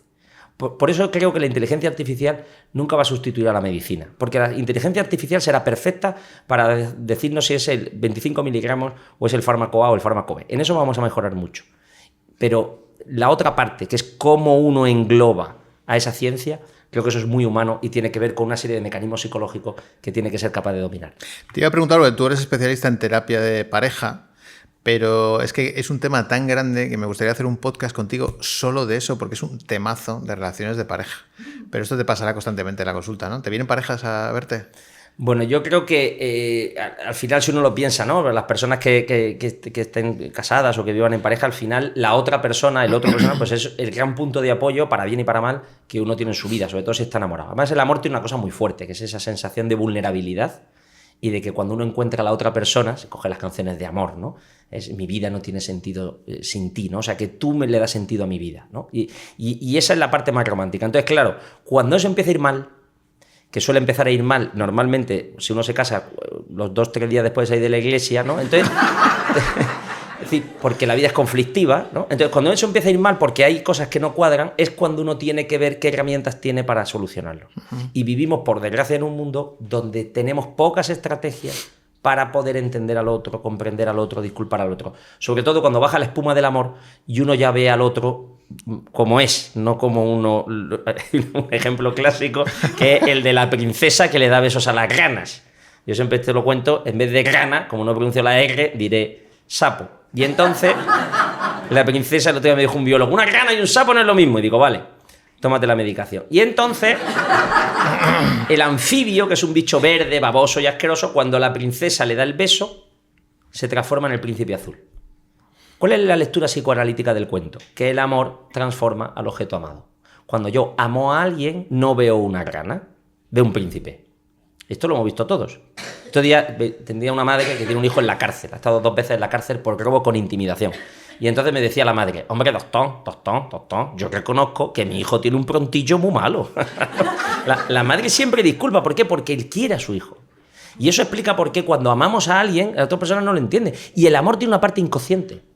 No es pura raciocinio, porque no decimos solo quiero a esta persona. Te hemos tenido una comida con tu equipo y ellos me decían que le gustaban los hombres guapos y ricos, pero eso es normal. Se está creyendo la protagonista. Bien, normalmente el amor tiene una parte que no puedes racionalizar, que dices, pues esta persona me gusta. Y no sabría explicarte por qué. Tiene una parte que es casi, podemos decir, etérea, ¿no? Bueno, y entonces cuando uno mira al otro con ojo de amor, lo ve mejor de lo que es. El problema es cuando esa espuma baja y empieza a verlo tal y como es. O uno intenta alimentar esa visión enamorada, o si no, desaparece el amor. Y es una pena, ¿no? Porque cuando viene la gente en crisis, efectivamente, ya no tiene esa parte apasionante, ya no tiene esa parte seductora, ya no tiene esa parte atractiva, y entonces solo ve los defectos del otro. Y a veces, si no ha purificado mucho su mente, solo ve los defectos. Y entonces es agotador. Entonces cuando empieza un matrimonio o una pareja en crisis que solo te están dando caña, eso es peor que la Tercera Guerra Mundial. Es infernal, diría yo. No me cuentes esto porque te lo quiero preguntar todo con detalle en un podcast. Estaba mirando a mi mujer y estaba pensando, ¿cómo me verá? ¿Como un sapo o como un príncipe? Tu mujer está profundamente enamorada de ti y es la clara demostración de que el amor tiene algo que es difícil de explicar.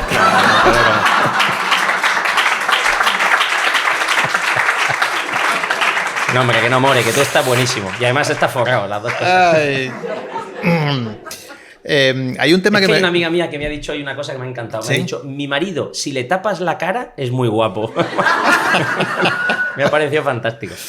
Hay un tema que a mí me gusta mucho y que me obsesionaba mucho hace años, que es el tema de las fortalezas y debilidades, porque yo siempre estaba obsesionado con suplir mis debilidades, hasta que me di cuenta que era un esfuerzo vano, que es mucho mejor fortalecer donde eres bueno, porque al final es la ley de Pareto, es decir, con un 20% de esfuerzo estoy mejorando un 80% y no al revés, haciendo un esfuerzo de un 80% por suplir una debilidad. Entonces, al final creo que enfocarse en las fortalezas es mucho más conveniente que en las debilidades, ¿no? Completa y absolutamente. Si yo, por ejemplo, decía antes lo del deporte, pero por ejemplo, otra cosa que no se me da tan bien, pues a lo mejor no se me da tan bien el análisis estadístico, matemático que un científico o un médico que quiere publicar en revistas científicas tiene que tener.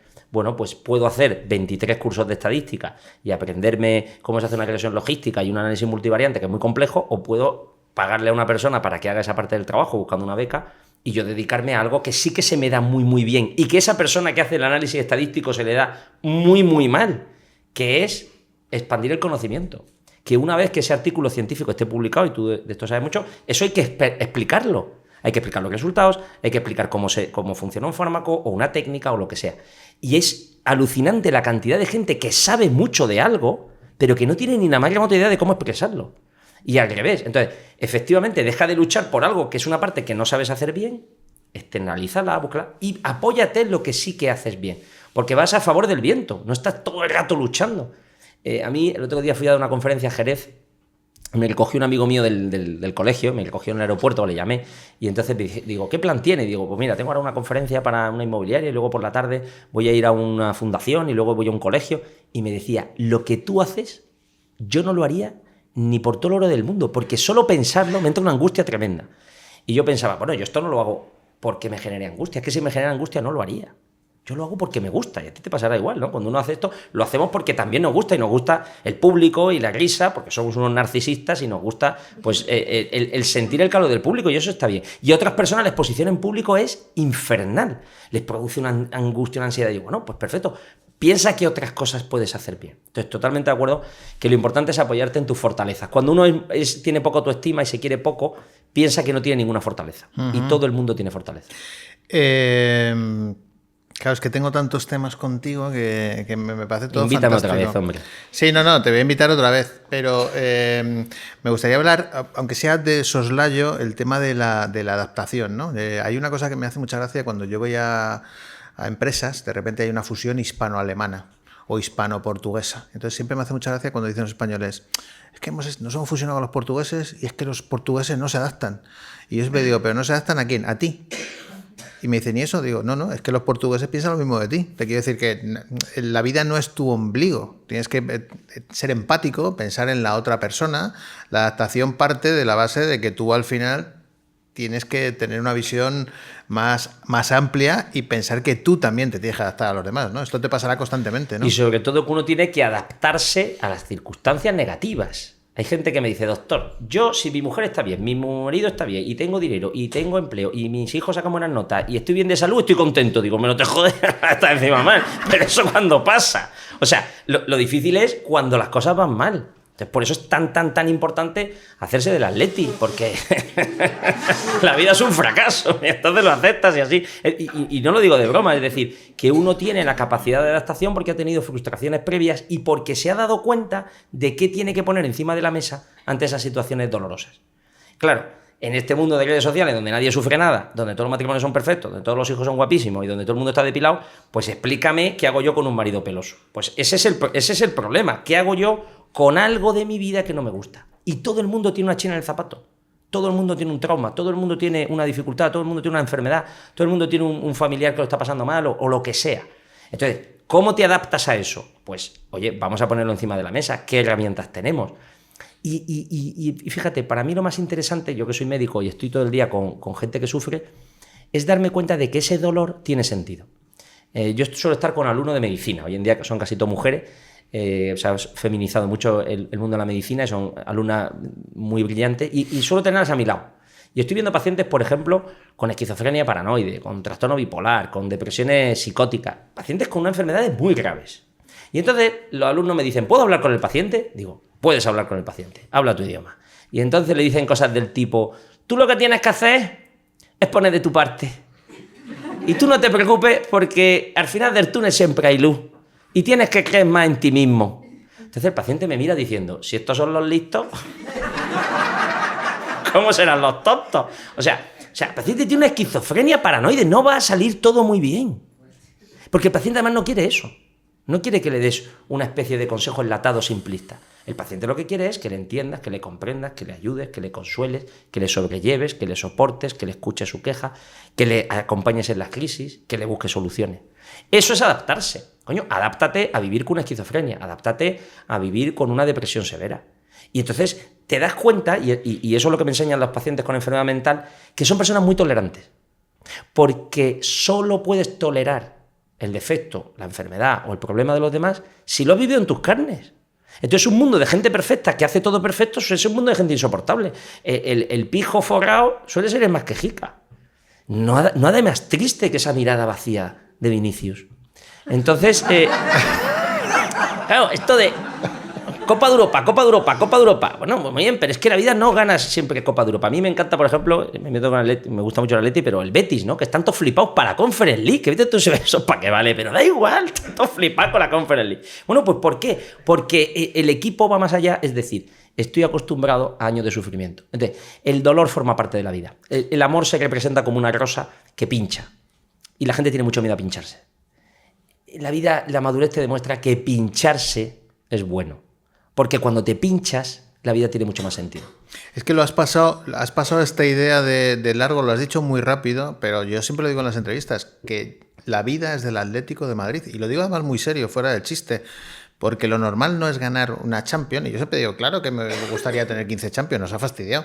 Pero lo normal es que gane solo un equipo. Y claro, normalmente no ganas en la vida, normalmente te presentas a un casting y no te cogen, normalmente no eres el primero, el número uno de la carrera. Entonces, claro, la gente, los del Atleti, tenemos una gran ventaja competitiva en la vida con respecto al resto de gente. No te quepa ni la más mínima duda. Yo cuando hago una historia clínica y me dice un paciente de qué equipo es, digo, ya si es del Atleti, tenemos la mitad del equipo hecho. Además tengo aquí a mi familia que ha venido a verme, una tía mía, esta señora de la segunda fila tan guapa, es la hermana de mi madre, y su marido, que en paz descanse, mi tío Eduardo, fue el que nos inculcó el gen atlético en la familia. Y yo creo que es verdad que ¿qué es lo que te enseña? Pues lo que te enseña en la vida, efectivamente, es que hay una cara B. Y yo me dedico a la enfermedad mental. Es que la enfermedad mental muchísimas veces es incurable. Entonces tú tienes que tener esa capacidad para los momentos malos. Y entonces ser capaz de darle a las personas herramientas para sobrellevar esa parte mala, porque si no lo que queremos es que todo sea perfecto. ¿Cuánta gente está todo el día como los chinos, ¿no? Con esto de los platillos, que todo vaya bien, que todo, las familias, que mis hijos, la gente me lo dice, yo es que no quiero que mis hijos sufran. Digo, pues no sé, cómprate un gato y dalo en adopción. Pues es que tu hijo va a sufrir por definición, porque si no sufriera no sería humano. Pero déjale que sufra, que lo pase mal, que se pegue cabezazo contra la pared. Yo esto lo he paliado teniendo muchos hijos. Yo me acuerdo que cuando anunciamos que mi mujer estaba embarazada por última vez, una hija mía, con buen criterio, muy buena, me dijo, tío, papá, que te piensen las cosas, ¿vale? Que te piensen las cosas. Que no vives aquí tú solo, ¿vale? Y otro hijo mío, que es muy generoso, me dijo, ¿y dónde lo vas a meter? Digo, hombre, pretendo que viva aquí con nosotros. Y dice, pues que sepa que aquí no cabe. O sea, que no lo metiera en su cuarto. Eso es mi familia, que es perfecta. No me quiero dar miedo de la gente de aquí, que no sé qué familias tiene. Bueno, entonces es bueno que tus hijos vivan una frustración, ¿no? Y que tengan un no. Me acuerdo una vez que me invitaron a un cumpleaños de un amigo mío en la Alhambra de Granada. Sabes que hay una... donde estuvimos comiendo, ¿te acuerdas de las Tomasas? Y hay muchos Cármenes. Y entonces hay unas vistas espectaculares de la Alhambra. Entonces un padre había organizado un cumpleaños de su hijo en formato pirata. Entonces te daban unos mapas del tesoro que tenías que ir buscando con una gincana en el jardín, y había 7 pruebas, y había que encontrar un acertijo y luego una botella que tenía otro mapa, y al final había un cofre del tesoro que ibas excavando y salía al final un cofre lleno de huevos de chocolate. Y un hijo mío con buen criterio me dijo, papá, esto sí que es un cumpleaños y no las mierdas que montas tú. Pues yo pensaba, bueno, muy bien, pero esa vida tan perfecta, yo pensé, si montan esto para un cumpleaños, la primera comunión no me la pierdo. Nos vamos a tirar en parapente. O sea, es ridículo. Yo lo veo en las bodas. Tengo un hermano, una empresa familiar que se dedica a la organización de bodas, y es una ida de perola. Es una cosa alucinante. El otro día, un halcón con los anillos, con el halcón, y el tío silbando y el halcón. Me decía el tío, esto no lo ha hecho nadie, ¿no? Ni lo va a hacer nadie, porque la gente tiene una cosa que... Muchas gracias. Una cosa que se llama dignidad, ¿no? Y la novia a caballo, unas cosas que, bueno, y un helicóptero, en fin, idas de perola. Bueno, pues eso no quiere decir nada, o sea, eso es un envoltorio. Lo importante es... entonces, oiga, y lo sabemos cada vez más, ¿no? Hay que aprender a decir que no. El otro día estaba en los pasillos de mi casa, me encontré a uno de mis hijos llorando y el hermano mayor le consolaba diciendo: no llores tanto, que no van a venir. Creo que acostumbrar a las personas a no tener lo que quieren o no tener todo es fantástico, estupendo, maravilloso para que sean más fuertes. Y estoy totalmente de acuerdo que en ese sentido el Atlético es una ventaja competitiva. Me parece que está muy asociado a una serie de factores que tienen que ver con la salud mental.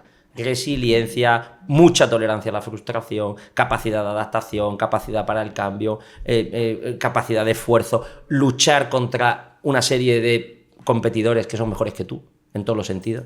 Claro, es que al final tú cuando tienes una lista de pacientes y de repente ves Real Madrid, Barcelona, y luego tienes este del Atleti, este del Betis, tal, tú ya sabes los que se van a curar antes, ¿no? Bueno, depende de cómo siga el equipo, ¿eh? Tampoco me voy a meter solo con eso. Pero entiéndeme, tiene sobre todo que ver con cuál es tu sentido de la vida. Yo creo que eso son preguntas filosóficas, pero son importantes. ¿Cuál es el sentido del dolor? ¿Cuál es el sentido de la muerte? ¿Qué pasa después de la muerte? ¿Tenemos alma? ¿Existe Dios? Esas son las preguntas clave. Y la gente no se pregunta esto. Yo estoy con alumnos de medicina y se lo digo. Dicen, yo qué sé, yo no sé lo que comí ayer para preguntarme eso. Coño, pues pregúntatelo. Porque si tú no tienes esas claves, decía Nietzsche, el que tiene un por qué vivir soporta cualquier cómo. Y cada uno tiene que encontrar sus respuestas, porque yo no puedo darle ninguna respuesta mía a nadie. Lo que sí que puedo es reflexionar con él. Los que le encuentran sentido a lo que hacen son las personas más felices. Entonces, esa búsqueda del sentido de la vida, que esto es muy de Viktor Frankl, es clave, o sea, y es una parte de psicoterapia humanística. Oiga, no se trata de eliminar el dolor, no se puede eliminar el dolor, porque entre otras cosas el dolor es bueno. No lo digo en plan masoca, lo digo por todas las enseñanzas que tiene el dolor. Yo que soy muy fan de la Semana Santa, cuando vas en Semana Santa y ves las procesiones, precisamente es eso, independientemente de la visión religiosa, ¿no? Es decir, ¿qué es un tío que está...? Yo lo veo en los costaleros. No sé si te has visto los capatazos, impresionante. Empiezan, ¿cómo vamos? Y se oye del fondo, ¡vamos bien! Pero con un tono que dice, esto no van bien ni de coña. Y entonces se escucha, ¡estamos para esto y para más! ¡Estamos para lo que nos echen! Y dicen, ¡vámonos todos por igual! O sea, todos a la vez, al cielo con ella. Y lo hacen debajo de un paso donde no se les ve la cara. Me parece que transmite muchísimos mensajes. El sacrificio silencioso, el sacrificio no te escucha. Yo llevo 30 años trabajando en la seguridad social y no he escuchado eso en mi vida. Llega allí, dice, ¿cómo vamos? Y dice, son las 11 de la mañana, estamos aquí picando billetes. O sea, o tú le encuentras sentido a lo que haces, sea lo que sea, coger pepino o trabajar en un McDonald's o lo que sea, o difícilmente vas a poder sobrellevar la cara B de la vida. Fíjate que hablabas de los pepinos, ¿no? Mucha gente ve el triunfo en coger pepinos, ¿no? Claro, yo he tenido pacientes, he estado en muchos pueblos trabajando, en Alhama de Granada, en Huetortájar, me acuerdo, en Loja, entonces una zona de espárragos con R fuerte. Y entonces yo recuerdo que los pacientes, cuando estaban contentos porque habían mejorado, te regalaban espárragos, era el regalo clásico, ¿no? Y también por la zona de Baza recuerdo gente que tenía almendros y pepinos. Y entonces me acuerdo de un paciente de 80 años que me decía, doctor, pepinos buenos, mis pepinos. Y yo pensé, este tío ha triunfado. El pepino está a 12 céntimos el kilo, o sea, no se está inflando. ¿Pero por qué te trae su pepino? Porque entiende, con 80 años, que seguir sacando pepinos y que sean sus mejores pepinos es clave en su vida. Por eso decía lo del éxito. Digo, este tío sí que ha triunfado. ¿Por qué? Porque ha puesto su talento, y su talento es ser agricultor, al servicio de la sociedad. ¿Y cuánta gente vemos orgullosa de su bar, de su empresa, de su familia, de lo que ha construido? Eso es el triunfo para mí. Y me parece que las personas que lo alcanzan pueden tener una vida, que puede decir, una vida lograda. Es una vida en la que yo estoy satisfecho con lo que he hecho. ¿La gente espiritual es más feliz? Bueno, hay mucho publicado al respecto, ¿no? Yo creo que, entendiendo por espiritual, el que tú entiendas que hay algo que no es material y te trasciende. Y que desde la perspectiva cristiana, yo soy cristiano, pues tenemos toda la figura de Jesucristo. Pero hoy en día, fíjate, en este mundo tan secularizado, donde no hay este tipo de respuestas, que uno dice, ¿y cuál es la respuesta? Yo se lo digo mucho a la gente joven, porque los alumnos le pregunto, oye, ¿tú crees en algo? Y dice, no, yo soy ateo. Digo, perfecto. ¿Y cuál es la respuesta? Es decir, ¿para qué quieres hacer en esta vida? No, pues viajar. Pues viaja, pero a ver si te crees que Tailandia te va a resolver algo. O pasarlo bien, bueno, pues pasarlo bien. O alguien que me haga... Bueno, pues fíjate. Pero son respuestas muy vacías. Hay muchas personas que no creen en Dios, pero tienen una visión trascendente de la vida. Por ejemplo, porque se dedican a la filantropía. O, por ejemplo, porque se dedican a ayudar a los demás. Es decir, tienes que tener esa parte trascendente. Si no, te quedas en el yo. Yo. Entonces hay gente que solo habla del yo y yo. Y como estoy, entonces empieza en el psicoanálisis. ¿Cómo estoy? ¿Cómo no estoy? ¿Estoy bien? ¿Estoy mal? ¿Cómo estoy? ¿No estoy? ¿No estoy? ¿Estoy mejor? ¿Estoy mejor? ¿Estoy peor? ¿Cómo estamos? ¿Cómo está nuestra relación? ¿Estamos bien? ¿Estoy enamorado? ¿No estoy enamorado? ¿Estoy más enamorado? No sé si estoy enamorado. ¿Estoy más enamorada? ¡Joder, qué coñazo! Y entonces empiezas con un discurso centrado en ti mismo. Que eso no hay quien lo aguante. Porque todo gira en torno a ti, a mí, a cómo estoy, cómo no estoy o cómo dejo de estar. O sea, lo trascendente y espiritual es sal de ti. Voy a citar a un filósofo puertorriqueño muy conocido llamado Bad Bunny. No sé si conoces a Bad Bunny, que tiene una canción que dice: Titi me comentó si tenía novia, hoy tengo a una, mañana a otra, pero no hay boda. Yo quería enamorarme, pero no puedo. Yo quería enamorarme, pero no puedo. Hazle caso a tu amiga que yo voy a romperte el corazón, No te enamores de mí, porque yo soy así. ¿Qué es lo que nos quiere transmitir Bad Bunny en su canción? Muchas gracias. Que es un psicópata, con toda la cuerda dada. Es decir, que no va a enamorarse, porque enamorarse es darse. ¿Qué dice otra filósofa puertorriqueña? G-Lo. ¿Qué dice Jennifer López? ¿El anillo para cuándo? O sea, y además lo dice varias veces: el anillo para cuándo, el anillo para cuándo, el anillo para cuándo. Cuando se está acabando la canción dice: ¿para cuándo? ¿Qué es lo que nos quiere transmitir Gilo? Pues que tú puedes estar muy bueno, estar cuadrado y tener todo el viaje del mundo, pero yo quiero un anillo, yo quiero compromiso, yo quiero que den la vida por mí. Dice Jesucristo: nadie tiene amor más grande que el que da la vida por otro. Y el que quiera seguirme, que coja su cruz. Podía haber dicho: el que quiera seguirme va a estar contento, y si tú estás contento, yo estoy contento de que tú estés contento, porque vamos a estar todos contentos. Podía haber dicho eso, pero no ha dicho eso. Y eso te demuestra que coger la cruz, o pincharse, o sacrificarse, merece la pena. Y yo creo que todos tenemos esa experiencia, todas las cosas de la vida que nos han gustado, los hemos conseguido con mucho esfuerzo. Yo estoy convencido que cuando tú diste tu primera conferencia delante de 500 personas, o cuando haces un podcast, o cuando vendiste no sé cuántos miles de libros, o cuando te pagaron una pasta por una conferencia, pues tú dices: joder, macho, ole yo, porque lo he ido consiguiendo. Y he sido a base de mucho esfuerzo y de muchos noes. Y a mí me pasa igual, o cuando un paciente que conozco o que trato, que está a punto de suicidarse o que ha pensado y que ha recuperado su vida y me lo encuentro por la calle trabajando. Es que la satisfacción que me da eso es que es brutal, porque has podido cambiar o mejorar o aliviar el sufrimiento de alguien. Esa es la parte trascendente, esa es la parte espiritual. Claro, un mundo tan centrado en la satisfacción permanente y continua de todos mis deseos, lo que produce es una sociedad insatisfecha.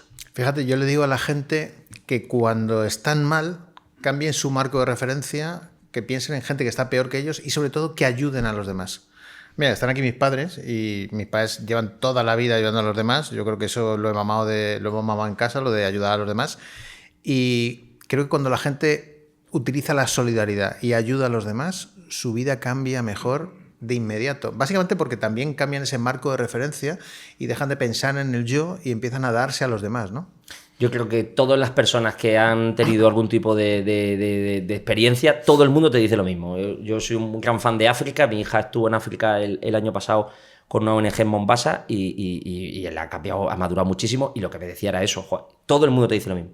Es que vas a un país pobre y lo que descubres es que son mucho más felices que nosotros, que tienen más capacidad, que se quejan mucho menos.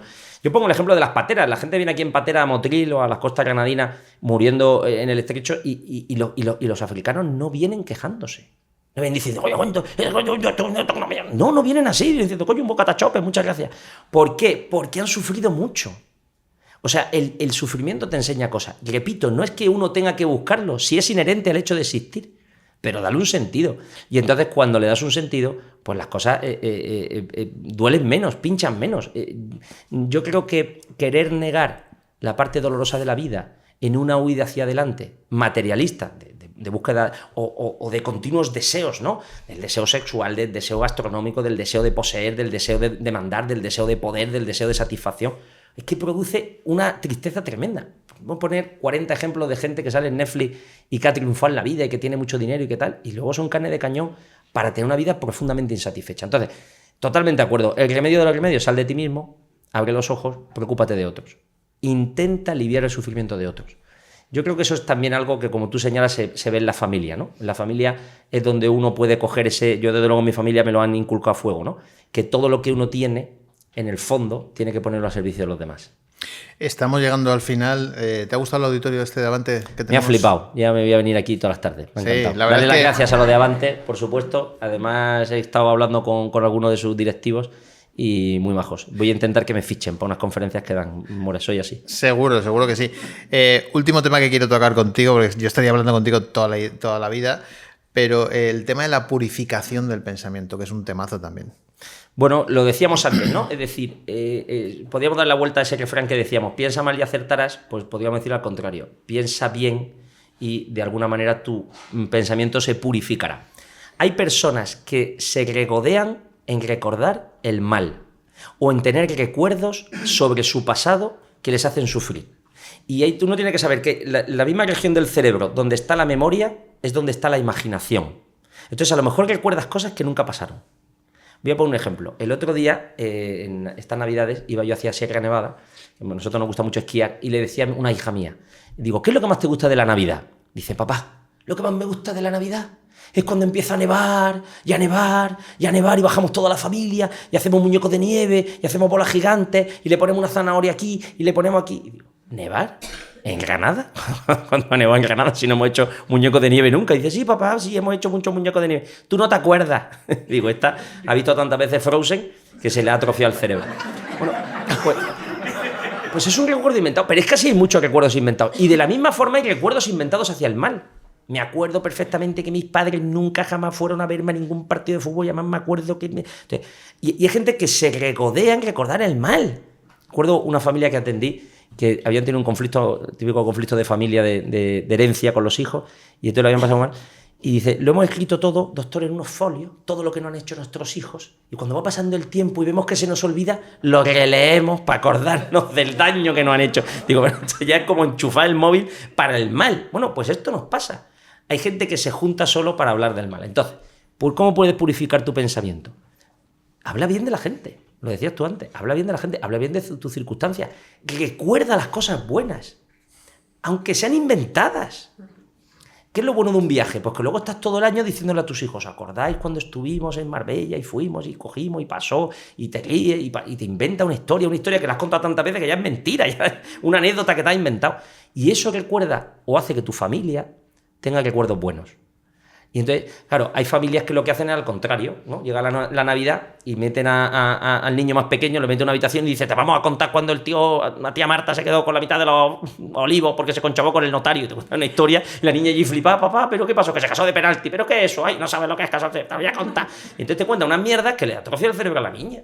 Pero ¿para qué metes tanta porquería en el cerebro de los demás? Entonces, hablar bien de las personas, llenar tu vida de recuerdos buenos es la mejor manera de purificar el pensamiento. Y la gratitud, que es otra gran herramienta, porque al final, si tú te hablas bien a ti mismo y en vez de pensar que desgraciado soy, piensas, oye, qué suerte tengo, qué bien me va en la vida, vivo en un país occidental, no me están atracando por la calle. Claro, muchas veces hacemos ese diálogo negativo también con nosotros mismos. Por eso me gusta mucho la idea, yo sé que es una idea muy yankee, que lo hacen mucho los americanos, ¿no? Tener un diario de gratitud. Tú te levantas, aunque no lo escribas, yo creo que escribir es bueno, ¿no? Y el Thanksgiving Day, ¿no? Que es muy... Claro, entonces tú dices, oye, ¿qué ha pasado hoy? Pues, oye, soy agradecido, me he levantado, tengo calefacción, no ha habido un apagón, no sé, no me he caído en el avión, he aterrizado bien. Hay muchas cosas por las que podemos ser agradecidos todos los días y a veces se nos olvidan, ¿no? Lo damos todo por hecho. Yo sobre todo, si pienso en mi familia, que aquí hay algunos familiares míos, y pienso en mis padres, pienso en mis hermanos, mis abuelos, de dónde vengo, la familia que he tenido, la educación que he recibido, en fin, la mujer que tengo, mis hijos. Entonces yo digo, cuando estoy con pacientes, por ejemplo, que lo han pasado muy mal, o que han hecho cosas muy malas, pues tengo pacientes que han cometido delitos, o que han sido agresivos, o que han tenido un consumo de drogas completamente. Y yo pienso, no puedo juzgar a nadie, nunca debo juzgar a nadie, pero desde luego no puedo utilizar el mismo criterio que he recibido yo, porque estaría haciendo algo profundamente inmoral, porque yo soy una persona que he recibido muchísimo. En ese sentido soy mucho más responsable, porque a mí me han dado mucho. Hay un concepto que se estudia en educación que es el número de libros que tiene tu familia en tu casa. Y está muy asociado a la cultura y a la educación que recibe. Claro, es que hay gente que no tiene ni un libro en su casa. En mi casa había una biblioteca de mi abuelo de cientos de libros de psiquiatría. Es decir, la herencia que yo tengo es bestial. Entonces, esa gratitud es que me viene dada. Uno puede tender a pensar, y es muy maléfico, lo tengo porque me lo merezco. Y eso es lo que hace que muchas personas critiquen y minusvaloren y humillen al fracasado. Eso también es muy americano. Que cuando insultan a alguien le llaman loser. Es un loser, un perdedor. Oye, ¿eres consciente de esa persona de dónde viene? Los genes que tiene, la familia que tiene, las circunstancias que tiene. Oye, ¿eres consciente de que mucho de tu éxito venía porque ya venía desde una plataforma muy espectacular? ¿Tiene algún tipo de mérito que el Real Madrid le gane al Leganés? Es que o sea, te vas a reír, pero estaba pensando exactamente porque lo mismo. Porque en el Atleti somos así, pensamos siempre lo mismo.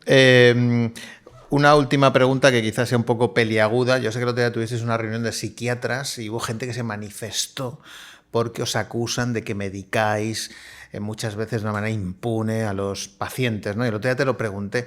Oye, claro, no todo se puede curar con palabras, ¿no? Hay casos extremos y yo quiero que rompas un poco una lanza en favor de la medicación porque hay veces que es que no te queda más remedio, ¿no? Muchísimas gracias porque además me la pones, como se dice, botando ya al pie porque esto además genera mucho sentimiento de culpa en muchos pacientes. Estamos aquí hablando de muchas cosas, pero hay que tener en cuenta que hay personas que padecen enfermedades mentales, como la esquizofrenia, el trastorno bipolar, los trastornos de la personalidad, la anorexia, el TDAH, y son enfermedades que uno no ha elegido. Es decir, que no vienen porque una persona ha tenido una mala educación o porque una persona no le han enseñado a ser resiliente. No, es que la tienes y la tienes. Y por tanto tendrás que poner medios científicos, farmacológicos, psicoterapéuticos para mejorar la enfermedad. Y ojo, porque se está hablando mucho de salud mental, que es algo bueno, pero tiene una cara B. Y es que cualquier persona que ha sufrido cualquier tipo de situación negativa ya habla de salud mental. Entonces aparece un famoso, no voy a decir nombre, y es que me ha dejado la novia o el novio, me ha pasado no sé qué, y es que yo he tenido problemas. Digo, oye, guapo, que eso no tiene nada que ver con un trastorno bipolar o un trastorno esquizoafectivo. Que eso es que tú lo has pasado mal porque te han dejado. Bienvenido al club. Aquí nos han dejado unas cuantas veces. Entonces, eso no tiene... Entonces, ojo, porque estamos psiquiatrizando situaciones de dolor que no dejan de ser situaciones normales, adaptativas, y eso está, de alguna manera, quitándole importancia a lo que la tiene, que son personas con trastorno mental grave, que tienen que recibir una medicación y no se tienen que sentir culpables porque la reciben, sino porque tienen un déficit, un problema psicológico, biológico, que las necesita. Entonces creo que esto tenemos que reivindicarlo mucho más, porque si no, una persona, y lo reciben a veces, les dicen, tú tomas antidepresivos porque no pone de tu parte. O sea, no hay nada más humillante que decirle a una persona con una enfermedad mental, oye, pon de tu parte. Es como si le dijeras a una persona que va en silla de ruedas, oye, macho, ve más rápido que llevo media hora esperándote, tío, macho, pues ya tú... No, es que no anda porque no puede. Una persona puede llegar a pensar en suicidarse porque no ve esperanza y porque su enfermedad le lleva a no tenerla. Entonces, ojo con esto, ¿no? Yo creo que es importante que sepamos diferenciar entre los sufrimientos de la vida normal y lo que es una enfermedad mental. Fíjate, quiero terminar con esto porque el otro día invité al podcast a un amigo que se llama Andrés Marcio, que tiene una enfermedad que se llama laminopatía. Solamente hay 100 personas en el mundo que tienen laminopatía. Y entonces yo le decía que hay un tipo, cuando hablas con alguien así, te das cuenta de lo que son problemas reales. Entonces a mí me hace mucha gracia de muchos famosos que salen y dicen, es que me ha salido un padrastro y de repente tiré así con la boca y me pelé medio dedo y entonces he hecho una charla de motivación o de superación. Y dices tú, hombre, problema real es lo de Andrés, que está inmovilizado de aquí para abajo, que a duras penas respira, que se tenga que haber muerto hace 3 años según la esperanza de vida de la enfermedad, y te lo cuenta con un sentido del humor que te vuelves loco, ¿no? O sea, yo creo que estamos banalizando mucho, en muchos casos, con ese altavoz que tienen muchas personas famosas y que están diciendo que tienen problemas mentales, cuando en realidad lo que les pasa es que han tenido una estupidez en su vida, y yo creo que también hay que decir esto en voz alta, ¿no? Totalmente. Yo creo que hay que reivindicar las personas que realmente padecen una enfermedad mental de las personas que tienen un sufrimiento psíquico. El sufrimiento psíquico, el dolor, el no, la frustración, la ruptura, forma parte de la vida. Y por supuesto que habrá que ayudar a las personas para que no se depriman cuando eso suceda. Pero ojo, porque hay otras personas que, independientemente de la educación recibida o de sus esfuerzos, tienen una enfermedad que no pueden paliarla solo con la palabra o solo con su voluntad. Y entonces necesitan psicoterapia y necesitan fármacos. Y los fármacos han cambiado la vida a millones de personas. Para empezar, los fármacos fueron la clave en cerrar los manicomios, los hospitales psiquiátricos en el mundo. Y si uno quiere ver esa realidad, que vaya a África. Yo me acuerdo con una ONG de Granada que estuvimos visitando psiquiátricos africanos por el Golfo de Guinea, muy cerca, un país que se llama Togo, y ahí ves cómo están los enfermos mentales sin medicación. Y es una pena, porque al no recibir esa ayuda, pues sus enfermedades son mucho más deteriorantes. Igual que lo eran en España en los años 50. Entonces creo que tenemos que reivindicar ese papel. La situación del enfermo mental en España es infinitamente mejor que antes. Lo que pasa es que ahora los enfermos lo que quieren es casarse, tener hijos, tener un empleo, lógicamente. Y entonces, por eso las reivindicaciones son mayores, pero no porque estén peor, sino porque están tan bien que ahora pueden plantearse unos objetivos mucho mejores. Yo, por ejemplo, trastorno bipolar, antes le decían a una mujer con trastorno bipolar que no fuera madre. Nosotros tenemos programas de seguimiento de mujeres con trastorno bipolar que son madres y tienen hijos perfectamente y todo va estupendamente, con un embarazo que es de alto riesgo y tenemos que tener más seguimiento.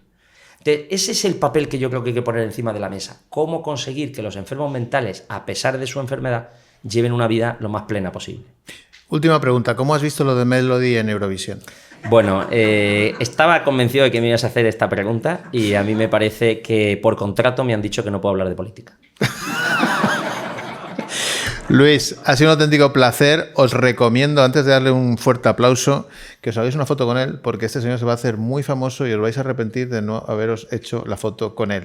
Luis, ha sido un auténtico placer, amigo.